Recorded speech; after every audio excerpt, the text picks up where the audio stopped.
नमस्कार विद्यार्थियों, क्या आप असमान हर वाली भिन्नों का जोड़ सीखना चाहते हैं? अगर आपका जवाब है हाँ, तो आपने सही वीडियो पर क्लिक किया है, क्योंकि आप इस वीडियो में 2 नहीं, 3 नहीं बल्कि 4 असमान हर वाली भिन्नों को आपस में जोड़ना सीखेंगे। अगर आपने इस वीडियो को अंत तक देख लिया, तो आपको किसी दूसरी वीडियो को देखने की ज़रूरत नहीं पड़ेगी, बशर्ते आपको इस वीडियो को अंत तक देख लेना है। तो विद्यार्थियों, अगर आपने हमारे चैनल को अभी तक सब्सक्राइब नहीं किया तो नीचे दिख रहे रेड कलर के सब्सक्राइब बटन को प्रेस करके हमारे चैनल को सब्सक्राइब कर लीजिए। तो चलिए वीडियो को शुरू करते हैं। तो विद्यार्थियों, यहाँ पर देखते हैं हम 4 आसमान हर वाली भिन्नों का जोड़ का सवाल दिया हुआ है, अर्थात ऐसी भिन्नें 4 दी हुई हैं जिनके हर समान नहीं है। यहाँ पर पहली भिन्न है 2/5, दूसरी भिन्न है 3/10 व तीसरी भिन्न है 2/15, चौथी भिन्न है 1/20 और इन भिन्नों के बीच में जोड़ का चिन्ह लगा हुआ है, अर्थात इन चारों भिन्नों को हमें आपस में जोड़ना है। तो विद्यार्थियों, हम देखते हैं कि यहाँ पर इनके हर समान नहीं है। इस स्थिति में हम सबसे पहले इनके हरों का लासा निकालते हैं, अर्थात संख्या 5, 10, 15 व 20 का लासा निकालते हैं। तो यहाँ पर हम इन चारों संख्याओं का लासा निकाल लेते हैं। तो विद्यार्थियों, इन चारों संख्याओं का लासा निकालने के लिए यहाँ पर हम पड़ी व खड़ी रेखा खींच लेते हैं।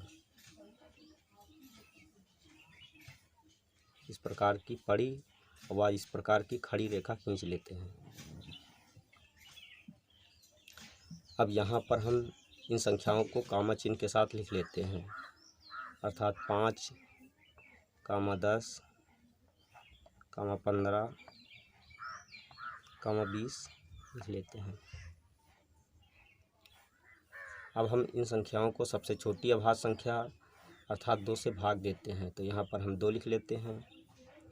अब यहाँ पर देखते हैं कि संख्या 5 2 से पूर्णतया विभाजित नहीं होती है, तो संख्या 5 को हम ऐसे उतार लेते हैं। कामा लगाकर संख्या 10 2 से पूर्णतया विभाजित हो जाती है, तो भागफल 5 प्राप्त होता है, तो यहाँ पर 5 लिख लेते हैं। इसी तरह संख्या 15 2 से पूर्णतया विभाजित नहीं होती है, तो संख्या 15 को ऐसे उतार लेते हैं। तथा संख्या 20 2 से पूर्णतया विभाजित हो जाती है, भागफल 10 प्राप्त होता है, तो यहाँ पर 10 लिख लेते हैं। अगले स्टेप में पुनः हम संख्या 2 से इन सभी संख्याओं को भाग देते हैं। तो संख्या 5 2 से पूर्णतया विभाजित नहीं होती, तो संख्या 5 को ऐसे उतार लेते हैं। इसी तरह संख्या इस 5 को ऐसे उतार लेते हैं। संख्या 15 को भी ऐसे उतार लेते हैं, क्योंकि संख्या 15 2 से पूर्णतया विभाजित नहीं होती है। तथा संख्या 10 2 से पूर्णतया विभाजित होती है, भागफल 5 प्राप्त होता है, तो यहाँ पर 5 लिख लेते हैं। अगले स्टेप में 2 के बाद वाली संख्या अर्थात 3 से भाग देते हैं। तो 5 3 से पूर्णतया विभाजित नहीं होता है, तो संख्या 5 को ऐसे उतार लेते हैं। यहाँ पर भी संख्या 5 को ऐसे उतार लेते हैं। संख्या 15 3 से पूर्णतया विभाजित हो जाती है, भागफल 5 प्राप्त होता है, तो यहाँ पर संख्या 5 लिख लेते हैं। कामा लगाकर इस 5 को भी उतार लेते हैं। अब हम संख्या 5 से भाग देते हैं, अर्थात भाग करते हैं। तो यहाँ पर भागफल 1, 1 प्राप्त हो जाता है। अब हम इन सभी संख्याओं का आपस में गुणा कर लेते हैं। जो गुणनफल प्राप्त होता है वहीं इन चारों संख्याओं का लासा होता है, अर्थात एलसीएम होता है। तो यहाँ पर हम लिख लेते हैं एलसीएम अर्थात लासा या लघुत्तम समापवर्ती बराबर 2 × 2 × 3 × 5। इनका आपस में गुणा करने पर 2 दूना 4, 3 12, 5 60 प्राप्त होता है। तो यहाँ पर हम संख्या 60 लिख लेते हैं। तो विद्यार्थी, इस प्रकार एलसीएम यहाँ पर हमें 60 प्राप्त हुआ। अब हम यहाँ पर बराबर का चिन्ह लगाकर बट्टे का चिन्ह लगा देते हैं तथा हर में एलसीएम को लिख लेते हैं, अर्थात संख्या 60 को लिख लेते हैं तथा पहली भिन्न के हर से अर्थात 5 से एलसीएम को भाग देते हैं। तो भागफल 12 प्राप्त होता है। 12 का इसी के अंश से अर्थात 2 से गुणा करते हैं, अर्थात 2 × 12 लिख लेते हैं।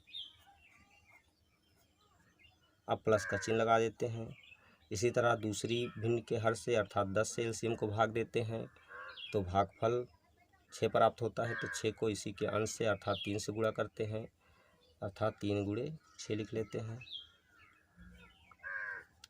इसी तरह तीसरी भिन्न के हर से एलसीएम को भाग देते हैं, तो 15 से जब 60 को भाग देते हैं तो भागफल 4 प्राप्त होता है। तो 4 का 2 से गुणा कर लेते हैं, अर्थात 2 × 4 लिख लेते हैं। अब प्लस का चिन्ह लगाकर इसी तरह 20 से 60 को भाग देते हैं, तो भागफल 3 प्राप्त होता है। तो 1 × 3 लिख लेते हैं। अगले स्टेप में 2 का 12 से गुणा करते हैं तो संख्या 24 प्राप्त होती है, तो यहाँ पर संख्या 24 लिख लेते हैं। 3 का 6 से गुणा करने पर संख्या 18 प्राप्त होती है, तो यहाँ पर संख्या 18 लिख लेते हैं। इसी तरह 2 का जब 4 से गुणा करते हैं तो संख्या 8 प्राप्त होती है, तो यहाँ पर संख्या 8 लिख लेते हैं। 1 का 3 से गुणा करने पर संख्या 3 प्राप्त होती है, तो 3 लिख लेते हैं। बटे का चिन्ह लगाकर हर में संख्या 60 लिख लेते हैं। अगले स्टेप में इन सभी संख्याओं का जोड़ कर लेते हैं। तो विद्यार्थियों, इन सभी संख्याओं को जब आपस में जोड़ते हैं तो इनका जोड़ हमें संख्या 53 प्राप्त होती है, तो संख्या 53 को अंश में लिख लेते हैं और बटे में संख्या 60 लिख लेते हैं। तो विद्यार्थियों, इस प्रकार इन चारों भिन्नों का जोड़ हमें 53/60 प्राप्त हुआ, यही आंसर है। तो विद्यार्थियों, इस वीडियो में हमने बहुत ही आसान तरीके से इन चारों भिन्नों को आपस में जोड़ना सीख लिया है। अगर आपको हमारी वीडियो अच्छी लगी तो हमारी वीडियो को एक लाइक दीजिए तथा चैनल को सब्सक्राइब कीजिए और बेल आइकन को प्रेस कीजिए, ताकि ऐसे ही हर वीडियो का नोटिफिकेशन आपको मिलता रहे। जय हिंद।